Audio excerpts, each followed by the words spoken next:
નમસ્તે નમસ્તે નમસ્તે નમસ્તે નમો લોહી શત્રિકાળવર્તી અર્યંતાણમ નમો લોહી શત્રિકાળવર્તી શિતાણમ નમો લોહી શત્રિકાળવર્તી આયર્યાણમ નમો લોહી શત્રિકાળવર્તી ઉજ્જૈનમ નમો લોહી શત્રિકાળવર્તી શવશાયનમ ઓમકાર બિંદુ સંયુક્તમ નિત્યમ ધ્યાયન્તિ યોગિના કામદમ મોક્ષદમ ચૈવ ઓમકારાય નમો નમઃ મંગલમ ભગવાન વીરો મંગલમ ગૌતમો ગણી મંગલમ કુંકુંદાર્યો જૈન ધર્મોસ્તુ મંગલમ સર્વમંગલ માંગલ્યમ સર્વ કલ્યાણકારકમ પ્રધાનમ સર્વધર્માણામ જૈનમ જયતુ શાસનમ નમઃ સમય સારા ઈશ્વાનુભૂત્યા ચકાશતે ચિત્ત સ્વભાવાય ભાવાય સર્વભાવાંતરચ્છિદે એગો મેં શાશ્વતતા જ્ઞાન દર્શન લખણો શેષાને બાહિરા ભાવા સર્વે સંયોગ લખણા મારો સુશાશ્વત એક દર્શન જ્ઞાન લક્ષણ જીવ છે, બાકી બધા સંયમ લક્ષણ ભાવ મુજથી બાહ્ય છે.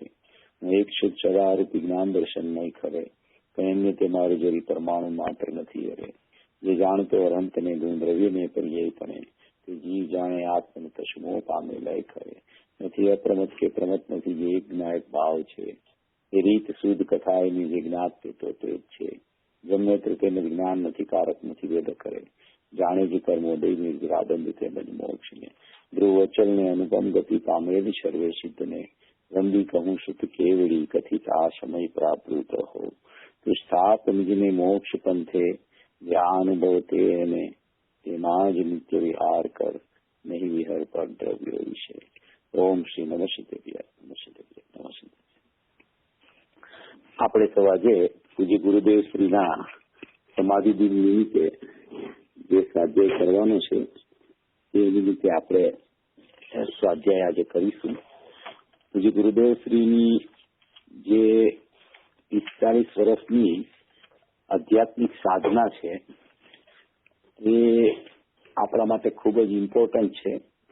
અને પૂજ્ય ગુરુદેવ શ્રીએ જે તત્વજ્ઞાનનો એકદમ ઊંડો પાયો નાખેલો છે, અત્યારે તો એ પાયા ઉપર શિખરો ચડવાનું પણ ચાલુ થઈ ગયું છે. એવો પૂજ્ય ગુરુદેવ શ્રીએ મજબૂત તત્વજ્ઞાનનો પાયો આપણા સૌ મુમુક્ષુઓના હૃદયમાં નાખેલો છે. એ જે મૂળ તત્વજ્ઞાનની વાત જે પૂજ્ય ગુરુદેવ શ્રીએ કરેલી છે, જે 45 વર્ષ સુધી અવિરત પ્રવાહ રૂપે પૂજ્ય ગુરુદેવ શ્રીએ તત્વજ્ઞાનનો ધોધમાર વરસાદ વરસાવ્યો છે. પૂજ્ય ગુરુદેવ શ્રીના જે કાંઈ 45 વર્ષની સાધનામાં જે મૂળ સિદ્ધાંતો આવેલા છે, જેમ કે એક દ્રવ્ય બીજા દ્રવ્યનું કાંઈ કરતું નથી, પર્યાયોની ક્રમબદ્ધતા છે, ઉત્પાદ સત, વ્યય સત, રૂ સત ત્રણેય સ્વતંત્ર છે, નિમિત્ત હોય છે પણ નિમિત્ત કાંઈ ઉપાદાનના કાર્યમાં કાંઈ કરી શકતું નથી, અને પરિણામ સ્વતંત્રપણે પર તરફ યા તો સ્વ તરફ ઝૂકી જાય છે. એવા જે મૂળ પૂજ્ય ગુરુદેવ શ્રીએ 5 રત્નો જે આપણને તેમના 2 પરિવર્તન પહેલા અમુક દિવસો પહેલા જ આપણને આપેલા, તેના ઉપર આપણે મુખ્યપણે સ્વાધ્યાય કરવાનું આજે છે. પૂજ્ય ગુરુદેવ શ્રીની જે સાધના ચાલેલી છે એ તો ખરેખર સ્થાનકવાસી સંપ્રદાયમાં હતા ત્યારથી જ તેમની પોતાની સાધના ચાલુ થઈ ગયેલી, અને ત્યારબાદ ક્રમે એમને 1978માં સમયસારજી પરમાગમ દામોદરભાઈના હસ્તે દામનગરમાંથી મળ્યું. ત્યારબાદ 4 વર્ષ બાદ મોક્ષ માર્ગ પ્રકાશક રાજકોટના દામોદરભાઈ લાખાણી દ્વારા પ્રાપ્ત થયું. એવી રીતે 1978, 1982 અને ત્યારબાદ એની ખૂબ ઉગ્ર સાધના અંતરમાં ચાલેલી, અને એ ચાલતા 1991માં પરિવર્તનનો સ્વકાળ એમનો આવી ગયો, અને મહાવીર જયંતિના દિવસે ચૈત્ર સુદ 13ના દિવસે તેમણે પોતાનું સંપ્રદાય પરિવર્તન કરી અને મોહપતિનો ત્યાગ કરી અને એવું જાહેર કર્યું કે અમે મુનિ નથી પણ અમે અવિરત સમ્યક દ્રષ્ટિ છીએ. એમ કરીને પૂજ્ય ગુરુદેવશ્રીએ જે તત્વજ્ઞાનની હેલી વરસાવી 45 વર્ષ સુધી, એ કોઈ અવિસ્મરણીય આપણે ખરેખર એના વિશે કાંઈ વાત ન કરી શકીએ એટલી બધી અપૂર્વ અલૌકિકતા તેના તત્વજ્ઞાનમાં ભરેલી છે. અને 45 વર્ષ સુધી અવિરત પ્રવાહે, કેમ કે એને 1991 પરિવર્તન કર્યું ત્યારથી એની જે તત્વજ્ઞાનની ધારા સૂક્ષ્મપણે ચાલતી અતિ સૂક્ષ્મતાએ પહોંચી ગઈ. અને જ્યારે એમનો જે પરિવર્તનનો કાળ આવ્યો ત્યારે સિદ્ધાંતોની સરવાણી રૂપે એવા સિદ્ધાંતો પૂજ્ય ગુરુદેવ શ્રી આપી ગયા. આપણે બધા જાણીએ છીએ કે પૂજ્ય ગુરુદેવ શ્રીના 5 સિદ્ધાંત ઉપાદાન, નિમિત્ત, નિશ્ચય, વ્યવહાર અને ક્રમબદ્ધ એ મુખ્યપણે 5 સિદ્ધાંત પૂજ્ય ગુરુદેવ શ્રીના દરેક જગ્યાએ વર્ણવવામાં આવે છે કે આ 5 સિદ્ધાંતોનું સ્પષ્ટીકરણ પૂજ્ય ગુરુદેવ શ્રી દ્વારા અપૂર્વથી અપૂર્વ રીતે થયેલું છે. કે જેના કોઈ પણ સિદ્ધાંતનો જો જીવ વિચાર કરે તો એ સિદ્ધાંતથી એના સિદ્ધાંતના નિમિત્તે સમ્યક દર્શનની પ્રાપ્તિ અવશ્ય થાય. અને એ સમ્યક દર્શન જ ખરેખર એનો મોક્ષ માર્ગ સમ્યક દર્શનથી શરૂ થઈ જાય. ધર્મની શરૂઆત સમ્યક દર્શનથી શરૂ થઈ જાય. અને એ પરંપરાએ સમ્યક દર્શન મોક્ષનું કારણ છે અને સાક્ષાત ચારિત્ર મોક્ષનું કારણ છે. એમ સમ્યક દર્શનના ચારિત્રાની મોક્ષ માર્ગ રૂપે પરિણમી અને આગળ જતા જીવ મોક્ષ લક્ષીને પામી જાય એવી અપૂર્વ અદભુતથી અદભુત શૃંખલા અધ્યાત્મની પૂજ્ય ગુરુદેવ શ્રી દ્વારા આપણને 45 વર્ષ સુધી વર્ણવવામાં આવી.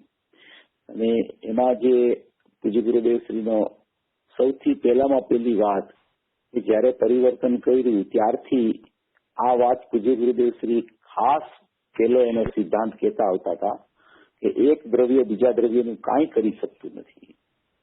એટલે કે જીવ દ્રવ્ય પૂતગલ દ્રવ્યનું કાંઈ કરી શકતું નથી.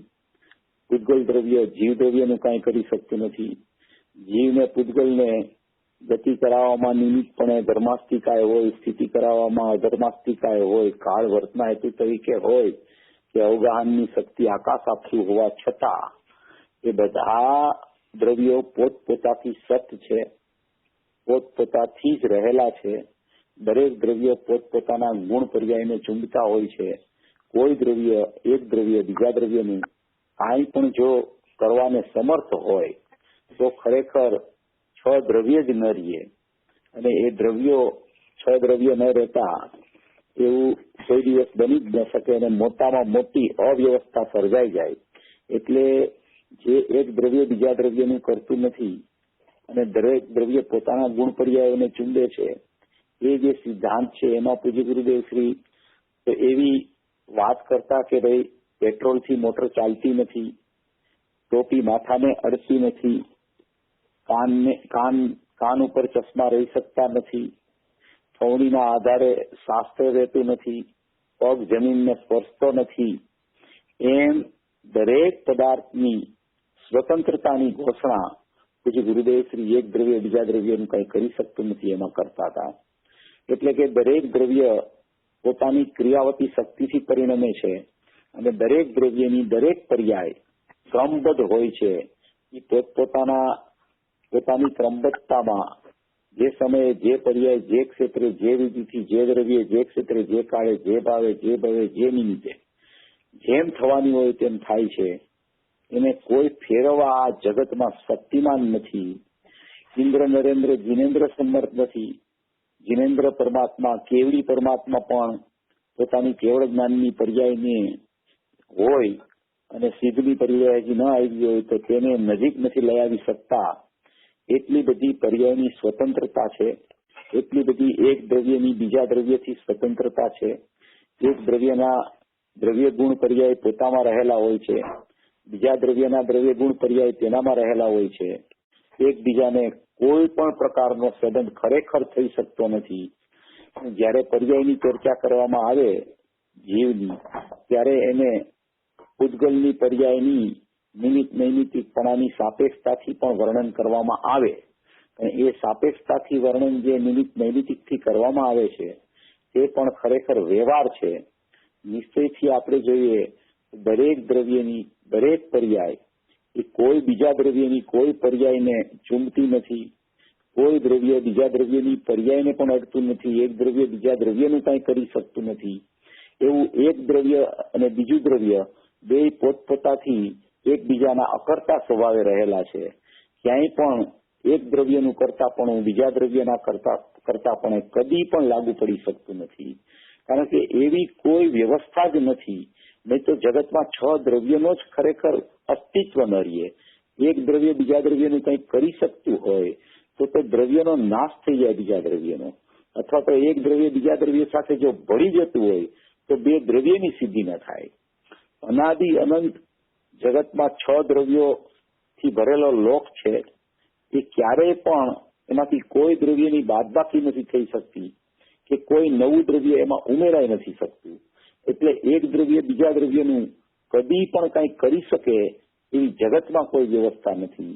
અને પૂજ્ય ગુરુદેવ શ્રી વારંવાર આ સમયસારજી શાસ્ત્રની ત્રીજી ગાથાનો આધાર આપી અને આ વાત સિદ્ધ કરતા હતા.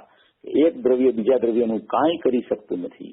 દરેક દ્રવ્યો પોતપોતાના ગુણ પર્યાયોને ચૂંબે છે અને એ બીજાના ગુણ પર્યાયોને કે બીજાના દ્રવ્યને કદી ચૂંબતા નથી, કારણ કે પોતાના દ્રવ્ય ગુણ પર્યાય છે, પોતાના ગુણ પર્યાયો છે, પોતાના દ્રવ્યને છોડતા નથી.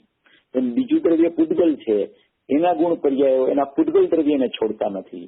એમ ઉત્પાદ્ય દ્રવ્યોત્તમ સતથી દ્રવ્ય ગુણ પર્યાયથી આખું દ્રવ્ય રહેલું છે.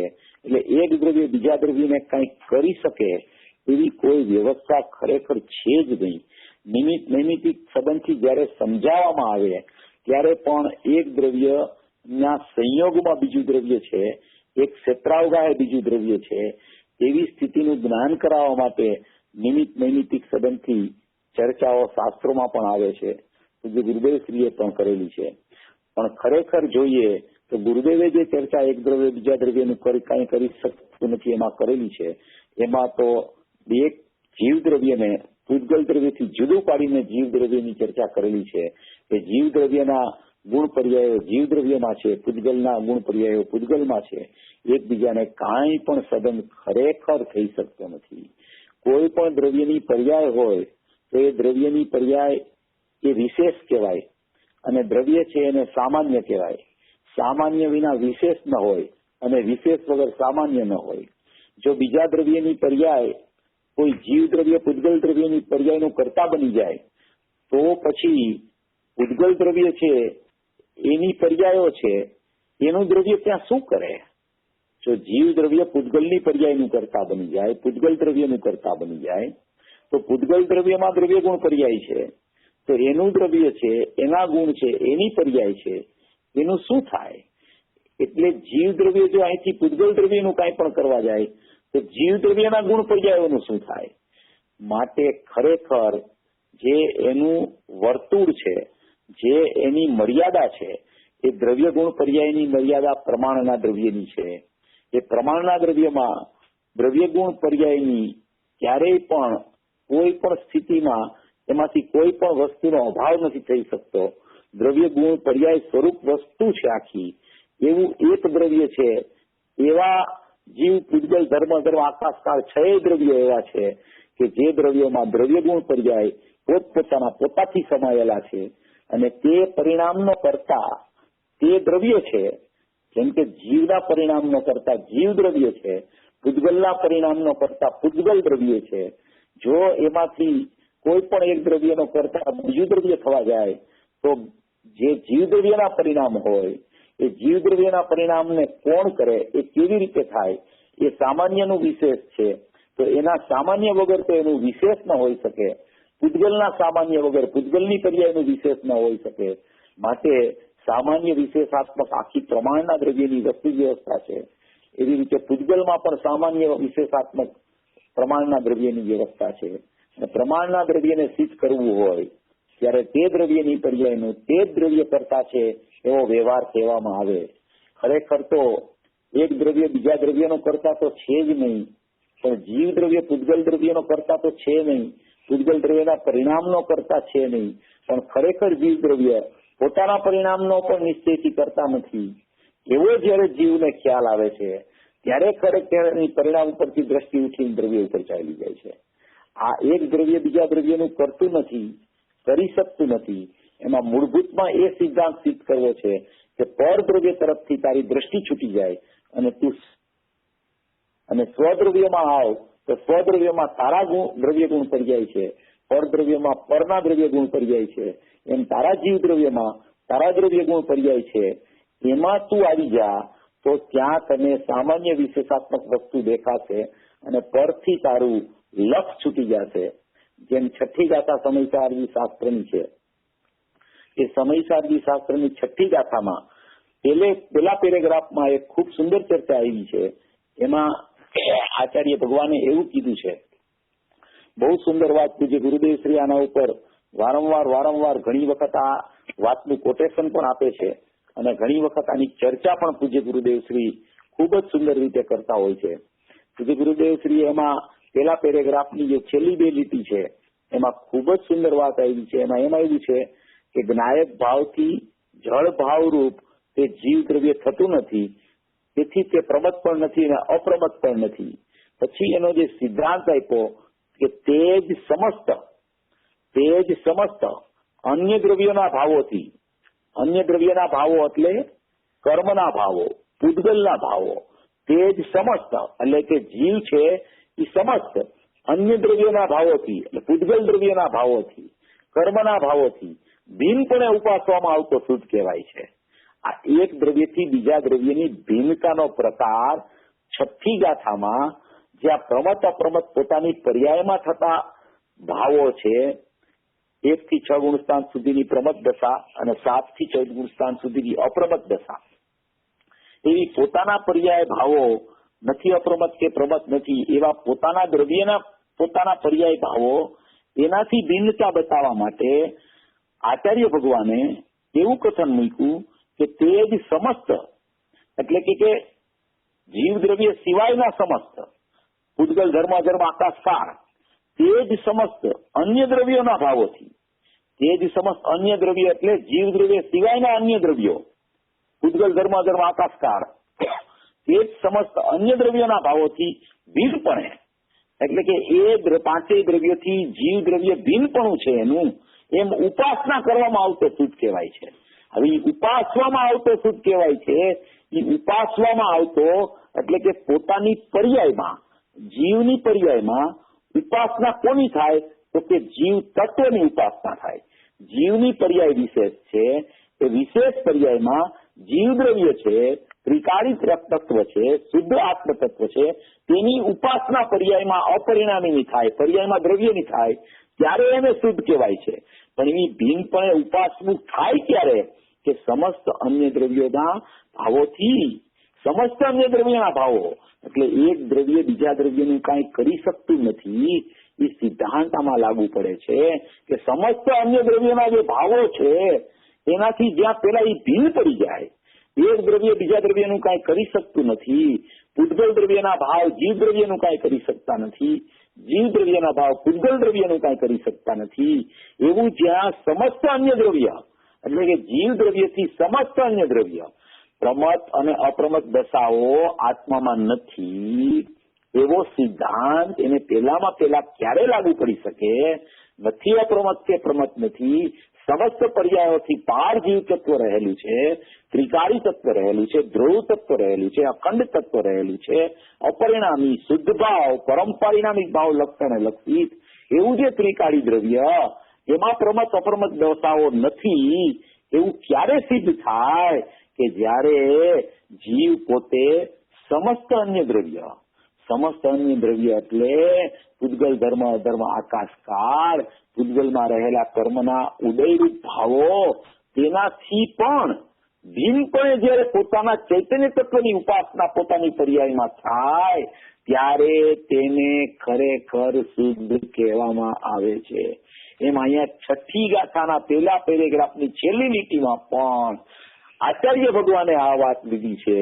ત્રીજી ગાથામાં જેમ વાત લીધી કે એક દ્રવ્ય બીજા દ્રવ્યને ચુંબતું નથી, દરેક દ્રવ્ય પોતાના ગુણપર્યાયોને ચુંબે છે, એવી ચર્ચા ત્રીજી ગાથામાં ઉપાડ્યા પછી છઠ્ઠી ગાથાના પેલા પેરેગ્રાફમાં જ્યાં એને પ્રમત અપ્રમત દશાથી ભિન્ન જ્ઞાયક ભાવ છે દી અપમત્તો જાણવો દીજો પાવો એવમ ભણતી સુદમ દાદો જોશો તું ચેવ એમ કીધું. એમાં એને પ્રશ્ન પૂછ્યો શ્રોતાએ કે કોસો સુધાત્મી ચેત, પેલામાં પેલા કયો એવો શુદ્ધાત્મા છે કે એને જાણવો જોઈએ, જેનું સ્વરૂપ જાણવું જોઈએ.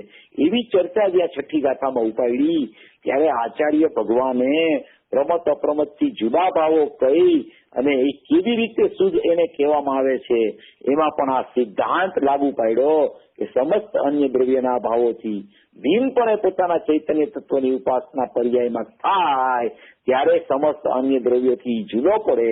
અને એટલે એને એમ કીધું કે એક દ્રવ્ય બીજા દ્રવ્યનું કાંઈ કરી શકતું નથી, કારણ કે એક દ્રવ્ય બીજા દ્રવ્યથી પૃથક છે.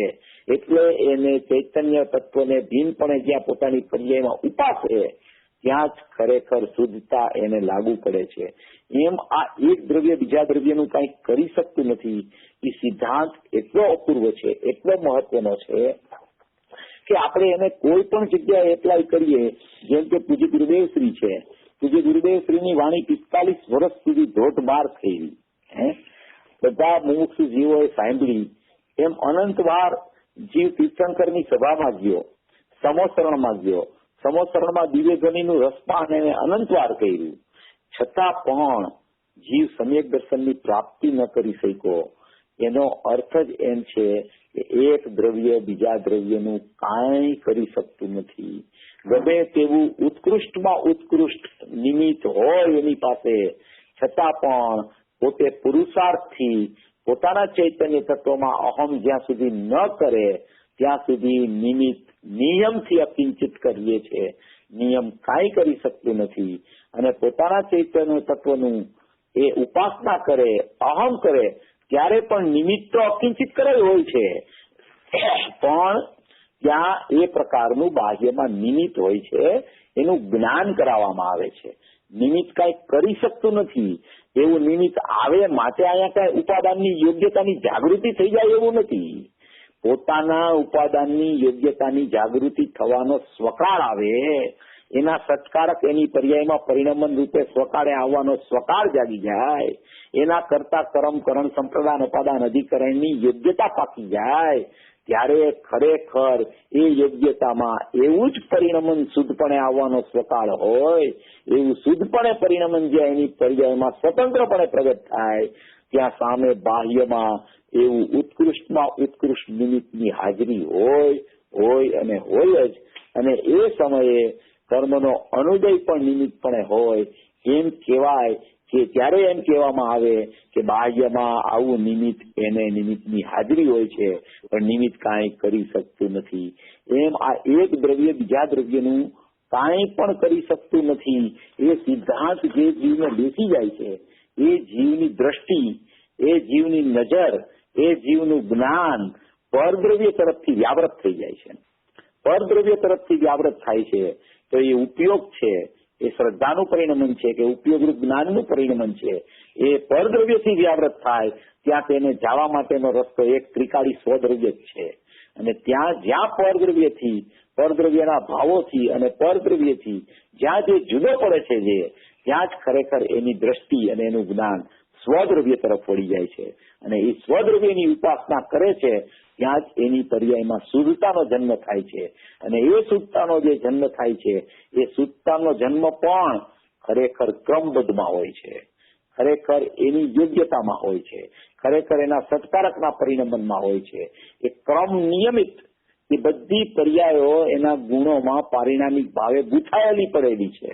પર્યાયો પર્યાય રૂપે ગુણમાં નથી, પણ પર્યાયો ક્રમબદ્ધ થવાનું સત્વ ગુણમાં પડેલું છે. એ સત્વ જે ગુણમાં પડેલું છે એમાંથી જે પર્યાયનો સ્વકાળ આવે છે એ પર્યાયનો અંશ સત્કારક રૂપે બહાર યોગ્યતા પ્રમાણે આવે છે. અને એ સત્કારક રૂપે બહાર યોગ્યતા અનુસાર આવે છે. અને એ યોગ્યતા અનુસાર એનું જ્યાં પરિણમન થાય છે ત્યાં પરિણમનમાં જે શુદ્ધતા પ્રગટ થઈ, તો એ શુદ્ધતા પણ ક્રમબદ્ધમાં હતી તે આવી છે, થવા યોગ્ય હતું તે થયું છે. એ ખરેખર એમ કહેવામાં આવે કે આ જીવે દ્રવ્ય તરફ દ્રષ્ટિ કરી એટલે પર્યાય સમ્યક દર્શનની થઈ, એ પણ વ્યવહારનું કથન છે. પર્યાય સત્કારકથી પરિણમે છે ત્યારે જ એ પર્યાય દ્રવ્ય તરફ મુખ કરે છે. એ સત્કારકથી સુક્તા રૂપે પરિણમીને મુખ દ્રવ્ય તરફ કરે છે. બેયનો કાળ અને સમય એક હોવા છતાં પર્યાય પોતાના નિરપેક્ષતા જ્યારે એની સિદ્ધ કરવી હોય ત્યારે પર્યાય તેના સત્કારક પરિણમનથી જ પરિણમે છે. કોઈ દ્રવ્યની પર્યાય કોઈ પોતાના દ્રવ્યથી પણ ફરી શકતી નથી. તો પરથી કાંઈ એમાં ફેરફાર થઈ જાય એ તો પ્રશ્ન જ ઉપસ્થિત થતો નથી. કારણ કે તેનું વર્તુળ જ પોતાના દ્રવ્ય ગુણ પર્યાય સુધી જ મર્યાદિત છે. તેના વર્તુળમાં પોતાના દ્રવ્ય ગુણ પર્યાય જ રહેલા છે. પર તો તેનાથી અત્યંત પૃથક છે. એટલે પર સાથે ખરેખર કોઈ સંબંધ જ જીવને નથી. જીવ દ્રવ્ય અને એ જીવ દ્રવ્ય એટલે દ્રવ્ય ગુણ પર્યાય સ્વરૂપ જીવ દ્રવ્ય અને એ જીવ દ્રવ્યમાં રહેલું જીવ તત્વ જે ત્રિકાળી તત્વ, શુદ્ધ તત્વ, અખંડ તત્વ, એ તત્વ સામાન્ય તત્વ છે અને પર્યાય તત્વ જે જીવનું છે એ વિશેષ તત્વ છે. એ વિશેષ તત્વનું પરિણમન ક્રમસર ક્રમબદ્ધ ક્રમ નિયમિત છે અને એ વિશેષ તત્વનું પરિણમન જે થાય છે એમાં એની સ્વભાવ ઉપર જ્યાં લક્ષ જાય છે ત્યાં શુદ્ધતાનો જન્મ થાય છે અને શુદ્ધતાનો જન્મ થાય છે ત્યારે એનું લક્ષ સ્વભાવ ઉપર હોય છે. બેમાંથી કોઈ પણ વસ્તુ કહેવામાં આવે એ એકાર્થ છે. પણ જયારે પર્યાયથી ચર્ચા ચાલતી હોય, પર્યાયની ક્રમબદ્ધતા સિદ્ધ કરવી હોય, પર્યાયનું જયારે ક્રમ નિયમિતપણું એના સત્કારક એની નિરપેક્ષતા સિદ્ધ કરવી હોય, આમાં બોલ છે ને બીજો કે જે દ્રવ્યની જે પર્યાય જે સમયે જે ક્ષેત્રે જે વિધિથી થવાની હોય તે જ પર્યાય તે જ ક્ષેત્રે તે જ વિધિથી તેવી જ થાય. તેમાં ઇન્દ્ર નિરંદ્ર કે જીનેન્દ્ર કોઈ પણ ફેરફાર કરવા શક્તિમાન નથી. આ આખો સિદ્ધાંત છે એ પર્યાયની ક્રમબદ્ધતા સૂચક સિદ્ધાંત છે. પર્યાયની નિરપેક્ષતા બતાવે છે કે કોઈ દ્રવ્યની કોઈ પર્યાય ફરી શકતી નથી. માટે તું પર્યાયોને ફેરવવાનો પુરુષાર્થ છોડી દે. હું ત્રિકાળી દ્રવ્ય છું, હું શુદ્ધ આત્મા છું, હું શાશ્વત જીવ તત્વ છું, હું ચૈતન્ય મહાપદાર્થ છું, જ્ઞાન અનંતથી રસ્તરબોળ પદાર્થ છું. એમ જ્યાં તારું લક્ષ તારા ત્રિકાળી દ્રવ્ય ઉપર જશે એનો તને મહિમા આવશે તો એ તરફની તને રુચિ થવા માંડશે અને એ રુચિ થશે ત્યાં જ તારી પર્યાયનો સ્વકાળ જ એવો પ્રગટ થઈ જશે કે એ પર્યાયમાં શુદ્ધતાનો જ જન્મ થવા માંડશે. ત્યારે બધા સમવાયો એક સાથે ભેગા થઈ જશે. એટલે એમ કહેવામાં આવશે કે સ્વભાવ તરફના પુરુષાર્થની જાગૃતિ પૂર્વક આ ભવિતવ્યતા વાળા જીવને બાહ્યમાં કર્મનો અનુદય હોવાને કારણે એની કાળલબ્ધિ પાકતા એના સત્કારકથી એની પર્યાયમાં સુક્તા રૂપે પરિણમન થઈ ગયું એમ કહેવામાં આવશે. એટલે પર્યાયોને ફેરવવાનો પુરુષાર્થ કોઈ જીવે ખરેખર કરવાનો નથી. કારણ કે પર્યાયોને ફેરવવાનો પુરુષાર્થ ક્યારેય કામયાબ થતો નથી. કોઈ પર્યાયને કોઈ જીવ ફેરવી શકતો હોય તો હું એમ કઉ છું કે કોઈ જીવ સમ્યક દર્શનની પર્યાય શા માટે કરે? કેવળ જ્ઞાનની પર્યાય જ કરે ને સીધી. એટલે પર્યાયોનો ક્રમ નિશ્ચિત હોય છે. પર્યાયો દરેક ગુણની દરેક પર્યાય દરેક ગુણમાં અંશ રૂપે, અંશી આખો ગુણ છે એમાં અંશ રૂપે દરેક અંશ અંદરમાં પડેલા છે અને એ અંશનો જયારે ક્રમ આવે છે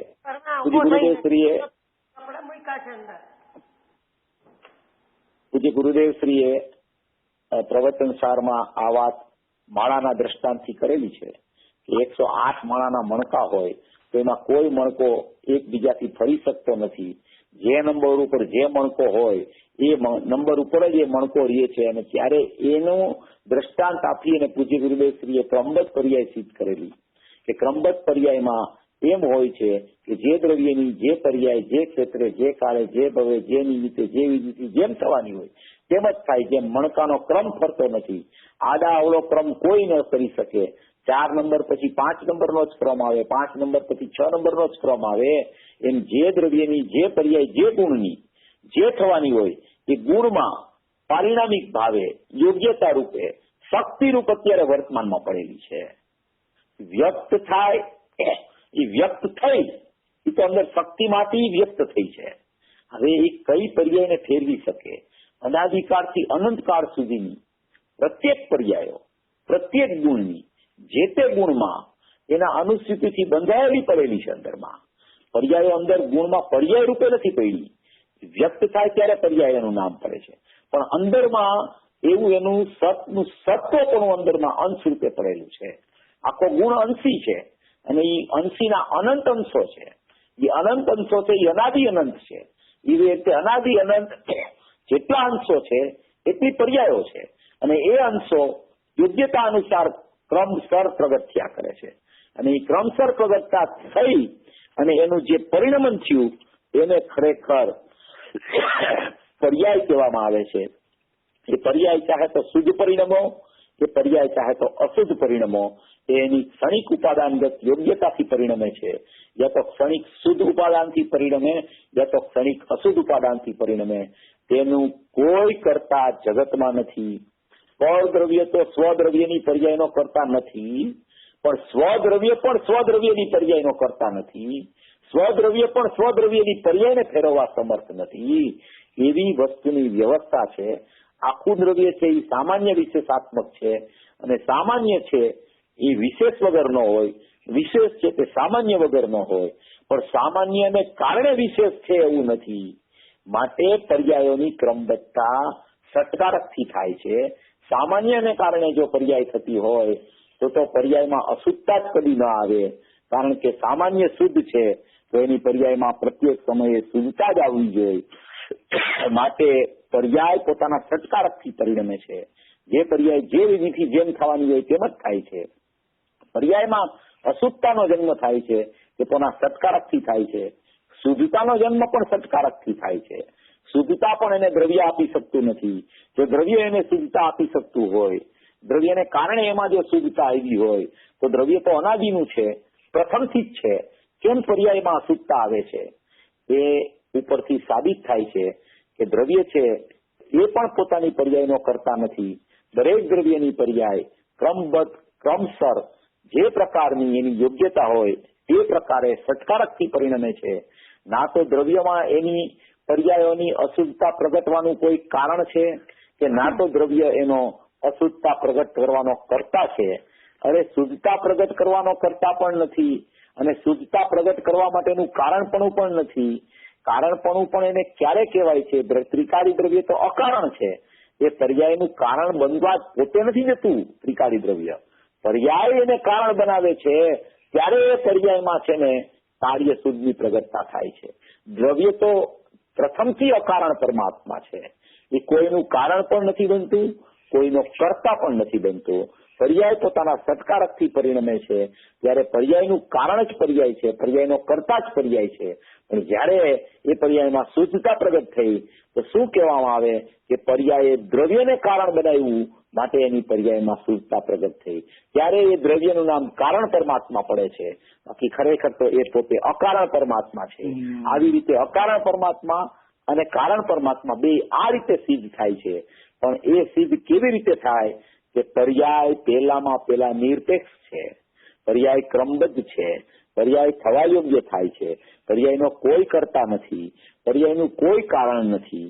બહારમાં કોઈ કર્મનો ઉદય આવે માટે પર્યાયમાં અશુદ્ધતા થઈ એવું નથી. બહારમાં પર્યાયમાં કર્મનો અનુદય આવ્યો માટે પર્યાયમાં શુદ્ધતા પ્રગટ થઈ, બિલકુલ એવું નથી.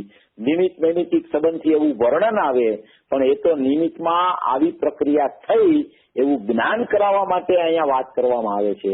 ખરેખર એને કારણે કંઈ જ થતું નથી. બે દ્રવ્ય પોતે સ્વતંત્ર ભિન્ન ભિન્ન છે. એમાં એક દ્રવ્ય બીજા દ્રવ્યનું કરતા કે કારણ બની જાય એવો બિલકુલ છે ને કોઈ વસ્તુનો સ્વભાવ જ નથી. એટલે સામાન્ય વિશેષાત્મક આખી વસ્તુ પ્રમાણનું દ્રવ્ય છે. એ પ્રમાણના દ્રવ્યમાં વિશેષ છે તે પર્યાય છે અને સામાન્ય છે તે દ્રવ્ય છે. એક દ્રવ્ય બીજા દ્રવ્યનું કંઈ કરી શકતું નથી, કારણ કે સામાન્ય વિના વિશેષ ન હોય. જો વિશેષમાં કાંઈ પરદ્રવ્ય કરતા થાય તો સામાન્ય વિનાનું વિશેષ થઈ જાય અને એકલું વિશેષ કદી હોતું નથી. માટે એક દ્રવ્ય બીજા દ્રવ્યનું કાંઈ કરતું નથી. દ્રવ્યની જે પર્યાય જે ક્ષેત્રે જે વિધિ થવાની હોય તે જ થાય છે. તેમાં પર્યાયમાં ઇન્દ્ર નરેન્દ્ર જીનેન્દ્ર ફેરફાર કરવા શક્તિમાન નથી. કારણ કે એ ફેરફાર કરવા શા માટે શક્તિમાન નથી? કારણ કે દરેક દ્રવ્યની પર્યાયોનો સ્વકાળ ક્રમબદ્ધતામાં, એના ગુણોમાં એની પર્યાયો પ્રગટ થવાનું અંશરૂપી સત્વ અંદરમાં પડેલું છે. એટલે તો સર્વજ્ઞ ભગવાન ના જ્ઞાનમાં જે કાંઈ આવે એ સર્વજ્ઞ ભગવાન અનંત કાળ પછીનું અત્યારે એના જ્ઞાનમાં આવી જાય છે. એનો અર્થ એમ છે કે કોઈ દ્રવ્યની કોઈ પર્યાય ક્યારેય ફરી શકતી જ નથી, કારણ કે એના જ્ઞાનમાં જે વાત આવી છે એવી સર્વજ્ઞપણાનો પણ જો જીવને વિશ્વાસ ન આવે તો એને ખરેખર ક્રમબદ્ધ પર્યાય કદી બેસે નહીં. કારણ કે સર્વજ્ઞ ભગવાનના જ્ઞાનમાં આવે છે માટે અહીંયા પર્યાય એવી થાય છે એવું નથી. જેવી પર્યાય થવાની હોય એવું એના જ્ઞાનમાં આવે છે માટે એ પર્યાય કદી ફરી શકતી નથી. જો એક દ્રવ્યની એક પર્યાય પણ ફેરફાર વાળી થઈ જાય તો એનું નિમિત્ત ફરી જાય, એનું નિમિત્ત ફરી જાય તો એના બીજા નિમિત્તો હોય એ ફરી જાય, માટે પૂરી અવ્યવસ્થા સર્જાઈ જાય. એવું કદી બનતું નથી. દરેક દ્રવ્યની પર્યાય જે સમયે, જે ક્ષેત્રે, જે કાળે, જે વિધિથી, જે નિમિત્તે, જે ભાવે, જે ભવે જેમ થવાની હોય તેમ જ થાય છે. આ અફર સિદ્ધાંત છે. આ ક્રમબદ્ધનો સિદ્ધાંત જે પૂજ્ય ગુરુદેવશ્રીએ આપણને આપ્યો છે એ અપૂર્વથી અપૂર્વ અને અણમોલ સિદ્ધાંત છે. એ ક્રમબદ્ધતામાં અકર્તાપણું સિદ્ધ કરવાની વાત છે કે જેને ક્રમબદ્ધ પરિણામ બેસે છે, ક્રમ નિયમિત પરિણામ બેસે છે, એ પરિણામ ઉપરથી એની દ્રષ્ટિ છૂટી અને સીધી ત્રિકાળી દ્રવ્ય ઉપર દ્રષ્ટિ જાય છે. કાંઈ પણ પરિણામમાં ફેરફાર ન કરવો, પરિણામ જેમ છે થવા યોગ્ય થાય છે એમ પરિણામનો સ્વીકાર કરવો, એનું નામ અનંત પુરુષાર્થ છે. આ પુરુષાર્થનું વાચ્ય એવું છે કે યથાર્થ જાણપણું એનું નામ પુરુષાર્થ છે. તો પર્યાયને ફેરવવી, પર્યાયને આગી પાછી કરવી, પર્યાયમાં કાંઈ પુરુષાર્થ કરીને એનું પરિણમન કરાવવાનો પ્રયત્ન કરવો, એનું નામ બિલકુલ પુરુષાર્થ નથી. જે પર્યાય જેમ થાય છે એમ પર્યાયને જાણી અને પર્યાય ઉપરથી લક્ષ છોડી અને દ્રષ્ટિ દ્રવ્ય ઉપર જવી, એનું નામ ખરેખર પુરુષાર્થ છે. માટે આ સિદ્ધાંત જે પૂજ્ય ગુરુદેવશ્રીએ 45 વર્ષ સુધી આ સિદ્ધાંત ઘૂંટાવ્યા છે. એક દ્રવ્ય બીજા દ્રવ્યનું કઈ કરતું નથી. દરેક દ્રવ્યની પર્યાય ક્રમબદ્ધ છે. ઉત્પાદ, વ્યય, ધ્રુવ ત્રણેય સ્વતંત્ર છે. ત્રણેય સ્વતંત્ર સત છે. ઉત્પાદ વ્યય થયો માટે ઉત્પાદ થાય એવું નથી. ઉત્પાદ વ્યયને કારણે ધ્રુવ છે એવું નથી. ધ્રુવને કારણે ઉત્પાદ થાય છે એવું નથી. એક સમયનો ઉત્પાદ થયો માટે બીજે સમયે વ્યય થાય છે એવું નથી. દરેક ઉત્પાદ, દરેક વ્યય ને દરેક ધ્રુવ ત્રણેય સ્વતંત્ર અને ત્રણેય સત છે. એકબીજાને ખરેખર કાંઈ સંબંધ ખરેખર હોતો નથી. કારણ કે વ્યય જયારે થાય છે ત્યારે ઉત્પાદ જે છે એ નવો થાય છે. માટે એક ઉત્પાદને કોઈ વ્યય સાથે સંબંધ નથી હોતો. ઉત્પાદ થયો ત્યારે ધ્રુવ એવું ને એવું રહે છે. માટે ધ્રુવ સાથે ઉત્પાદને ખરેખર સંબંધ નથી હોતો. ત્રણેય સત પોતપોતાથી છે, પોતાનાથી છે અને એ પોતામાં રહેલા છે. એને એકબીજા સાથે બિલકુલ સંબંધ નથી. જેમ કે દ્રવ્ય છે તો એ શુદ્ધ છે, ધ્રુવ છે એ શુદ્ધ છે તો એ સ્વતંત્ર છે. હવે એમાંથી ઉત્પાદ થાય છે તો ઉત્પાદ થયો તો ઉત્પાદમાં મિથ્યાત્વ આવ્યું તો એ મિથ્યાત્વ આવ્યું એ ઉત્પાદમાં સત છે. મિથ્યાત્વ ધ્રુવને કારણે મિથ્યાત્વ નથી આવ્યું. એ ઉત્પાદનો સત સ્વતંત્ર ઉત્પાદ છે કે એને કારણે મિથ્યાત્વ થયું છે. હવે એ મિથ્યાત્વ બીજે સમયે વ્યય અંદર ચાલ્યો જાય છે તો એ મિથ્યાત્વ લઈને વ્યય નથી જતો. એ વ્યય તો પારિણામિક ભાવે ચાલ્યો જાય છે. તો એ ઉત્પાદમાં મિથ્યાત્વ થયું, એ વ્યય મિથ્યાત્વ લઈને નથી જતું.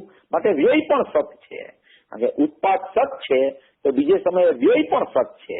અને વ્યય પારિણામિક ભાવમાં ચાલ્યો જાય છે ત્યારે વ્યય રૂપે નથી રહેતો, એ પારિણામિક ભાવ થઈ જાય છે. માટે વ્યય પણ સત, ઉત્પાદ પણ સત અને ધ્રુવ પણ સત. ત્રણેય પોતપોતાથી સ્વતંત્ર છે. એકબીજાને કોઈની અપેક્ષા ખરેખર લાગુ પડતી નથી.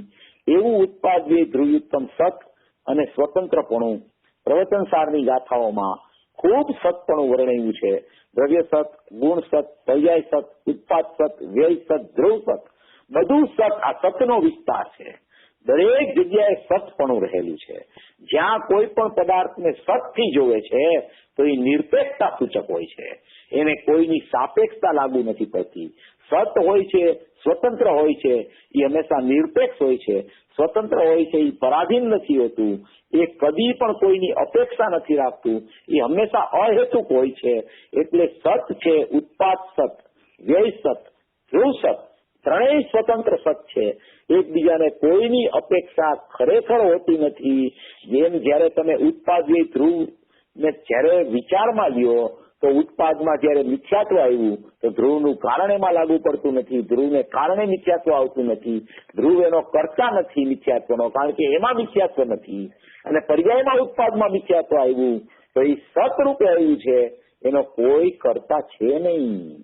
અને બીજે સમયે એ ઉત્પાદમાં સમ્યક દર્શન આવે તો એ પૂર્વ પર્યાયમાં મિથ્યાત્વ હતું, વર્તમાન પર્યાયમાં સમ્યક દર્શન આવી ગયું તો એ સમ્યક દર્શન પણ સત છે. જો પર્યાય ધ્રુવને કારણે થતી હોય, સમ્યક દર્શનની પર્યાય ધ્રુવથી થતી હોય તો પૂર્વ પર્યાયમાં મિથ્યા દર્શન હતું, એ પર્યાય પણ ધ્રુવથી થઈ એમ સ્વીકાર કરવો પડે. માટે ધ્રુવ ખરેખર એનો કરતા નથી, સદાય અકર્તા છે. અને પર્યાયનું ઉત્પાદરૂપ પરિણમન સ્વતંત્ર છે, પોતાથી સત છે, એને કોઈ કરી શકતું નથી. એવી રીતે ઉત્પાદનો નિયમથી બીજે સમયે વ્યય થાય છે, નિયમથી વ્યય પોતાથી થાય છે. ઉત્પાદ થયો માટે વ્યય થાય છે, એ પણ સાપેક્ષતા છે. વ્યય વ્યયથી છે, ઉત્પાદ ઉત્પાદથી છે, ધ્રુવ ધ્રુવથી છે. ત્રણેય સત પોતામાં રહેલા છે. ઉત્પાદમાં જે કાંઈ આવ્યું એ બહાર ક્રિયા રહી જાય છે, વ્યય પોતે અંદર પારિણામિક ભાવે ચાલ્યો જાય છે. ઉત્પાદમાં મિથ્યાત્વ આવે છે તો ઉત્પાદમાં સત તરીકે મિથ્યાત્વ આવ્યું છે. હવે ત્યારે શું હોય છે કે પરનું લક્ષ હોય છે, તો જયારે વ્યય જાય છે ત્યારે પરનું લક્ષ છોડીને વ્યય અંદર જાય છે, તો એ મિથ્યાત્વ ત્યાં જાતું નથી. પરનું લક્ષનું નામ મિથ્યાત્વ છે ઉત્પાદરૂપ. એ પરનું લક્ષ છૂટ્યું તો એ ઉત્પાદમાંથી વ્યય જે ઉત્પાદનો થયો એ સતરૂપે અંદર ગયો તો એ મિથ્યાત્વ લઈને નથી જતો, તો વ્યય પારિણામિક ભાવે ચાલ્યો જાય છે, એ પણ સત છે. અને વ્યય પારિણામિક ભાવે જાય છે એ ગુણરૂપ થઈ જાય છે, માટે એ પણ સત છે. ચેતનભાઈ, તો સવાલ છે, કારણ કે એનો અનુસંધાનમાં છે. આ જે સત શબ્દ છે અહીંયા, એ સત શબ્દનો અર્થ શું થાય છે? સત શબ્દ નિરપેક્ષતા માટે સૂચક છે કે સત શબ્દ એના અસ્તિત્વ માટે સૂચક છે? નિરપેક્ષ. જો સત એટલે છે ને નિરપેક્ષતા પણ કહેવાય, અને એને એનું અસ્તિત્વ સિદ્ધ પણ કરે છે એમ પણ કહી શકાય. કારણ કે ઉત્પાદનું સત અસ્તિત્વ છે, એટલે કે ઉત્પાદ પોતે પોતાથી છે, એને કોઈ અપેક્ષા નથી કોઈની, એ નિરપેક્ષ સત છે પોતે. વ્યય છે એ પણ નિરપેક્ષ સત છે, ધ્રુવ છે એ પણ નિરપેક્ષ સત છે. એટલે એને સત અહેતુક ને નિરપેક્ષ કહેવામાં આવે છે. એ પ્રવચન સારમાં 107 ગાથામાં પણ છે. દ્રવ્ય સત, ગુણ સત, પર્યાય સત, ઉત્પાદ સત, વ્યય સત, ધ્રુવ સત. એ સ્વતંત્રતા સૂચક છે, એટલે કે એકને કારણે બીજું કઈ નથી એમ બતાવવું છે અહીંયા. એટલે એને સતપણું અને સ્વતંત્રતા સિદ્ધ કરે છે એની. એકને કારણે જો કઈ બીજું હોય તો એ ત્રણ સત ન રહીએ, તો એ એક સત થઈ જાય. જેમ ઉત્પાદ ધ્રુવિત્તમ સત દ્રવ્યને કહેવામાં આવે તો એ પ્રમાણથી અખંડ સત પણ કહેવાય. અને જયારે એને ઉત્પાદને ઉત્પાદથી જોવો તો એ નિરપેક્ષ સત છે, વ્યયને વ્યયથી જોવો તો એ નિરપેક્ષ સત છે, ધ્રુવને ધ્રુવથી જોવો તો એ નિરપેક્ષ સત છે. આ નિરપેક્ષતાનો બધો વિસ્તાર ચાલે છે. એટલે સત એટલે કે અહેતુક અને નિરપેક્ષતા, અને એનું અસ્તિત્વ પણ સત કહી શકાય. એટલે અહીંયા સ્વતંત્રતા જે ગુરુદેવ જે સિદ્ધ કરે છે. હાજી, આજે વ્યય થઈને જે પારિણામિક ભાવમાં મળી ગયું તો પછી એનો સતપણું રહે છે, એટલે યોગ્યતા રૂપે રહે છે સતપણું. અંદરમાં છે ને ભાઈ, અંદરમાં ગુણો છે ને, ગુણ જે છે ને, ધારો કે જ્ઞાનની પર્યાય છે, એ જ્ઞાનની પર્યાય અત્યારે વર્તમાનમાં ઉત્પાદ અજ્ઞાન રૂપે પરિણમી. હવે એ અજ્ઞાન રૂપ પરિણમન છે એ કેવું છે? એ સત છે, ઉત્પાદનું. ઉત્પાદ સત છે, ઉત્પાદ રૂપ એક સમયની ક્રિયાવાળું સત છે. હવે એ ઉત્પાદમાં અજ્ઞાન આવ્યું કેવી રીતે? તો કે એના સ્વદ્રવ્યને ચૂકી અને એ પરમિશન મુક્તા એને કરી, એકાંતે પરલક્ષ કરીને પરને જાણવામાં જ્ઞાન રોકાણું, તો એનું નામ અજ્ઞાન થઈ ગયું. રાગ દ્વેષ મોહને જાણવામાં રોકાણું, તો એનું નામ અજ્ઞાન થઈ ગયું. હવે એ અજ્ઞાન ભાવ છે એ સમયવર્તી છે, એ ઉત્પાદ રૂપ અજ્ઞાન છે. ઉત્પાદમાં અજ્ઞાન રૂપ ભાવ આવી ગયો. હવે એ વ્યય થઈને અંદર ચાલ્યો ગયો, તો વ્યય અંદર પારિણામિક ભાવમાં ગયો. તો એ પારિણામિક ભાવમાં અજ્ઞાન નથી જતું, પણ એ વ્યયસત જયારે અંદરમાં જાય છે જ્યારે કેવળ જ્ઞાન થાય ત્યારે એને ખ્યાલ આવે છે કે મારો આ અંશ આ નિમિત્તે આ ભાવે આ રૂપે અજ્ઞાન રૂપે પરિણમ્યો હતો, એવો વ્યય સતરૂપ અંશ અંદરમાં ગુણમાં પડેલો છે. એ વ્યય પણ સત છે, એ અંશ છે, એ વ્યય છે એ પારિણામિક ભાવ થઈ ગયો, પણ એ અનંત અંશો થઈને આખો ગુણ બનેલો છે. એવા એક એક અંશ સતરૂપે અંદરમાં પડેલા છે. ઉત્પાદના પણ સતરૂપે અંશ પડેલા છે, વ્યયના પણ સતરૂપે અંશ પડેલા છે, અને ધ્રુવ તો આખો અંશી સતરૂપે છે.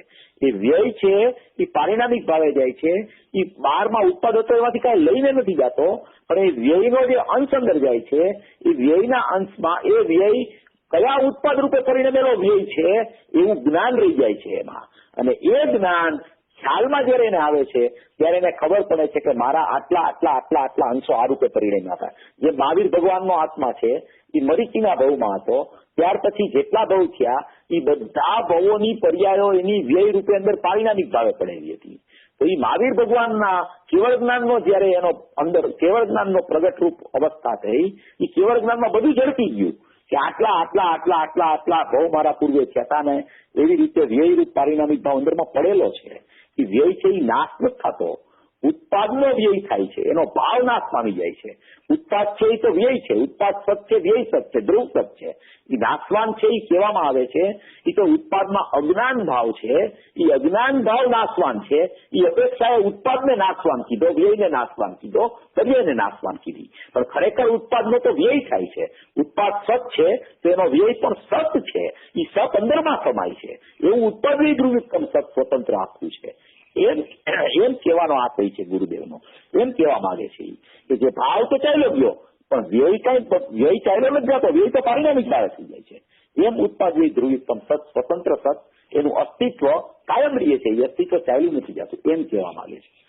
એટલે પેલો ગોળ આપણે એમ કહીએ કે સત્તા એક છે અને 3 સત છે, તો 3 એક સત્તા છે અને 3 સત છે, તો આપણે એમ કે એક સત્તા છે અને 3 સત્ય છે એમ કહેવા માંગે છે કે 3 સત છે એટલે 3 અને 3 ઇન્ડિપેન્ડન્ટ એનું એક્ઝિસ્ટન્સ હતું.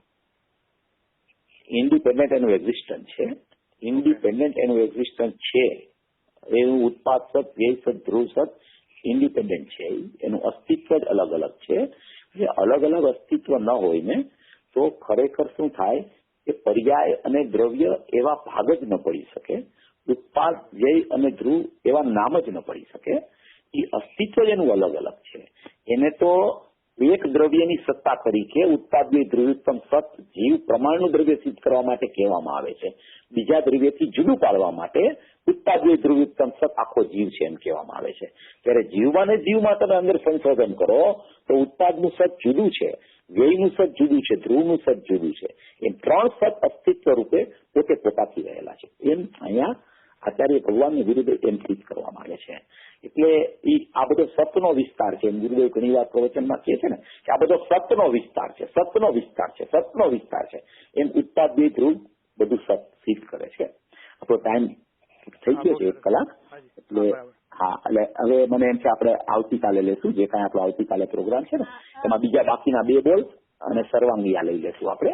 ચેતનભાઈ 2 મિનિટ છે તમારા ફોનમાં જે જરાક કનેક્શન પ્રોબ્લેમ થયો હતો એટલે હજુ 2 મિનિટ એટલે હા લઈ 2 મિનિટ કોઈને ક્વેશ્ચન હોય તો કરી શકો. હા, ક્વેશ્ચન પૂછી લ્યો. 5 મિનિટ પૂછો તો વાંધો નથી, મને તો કઈ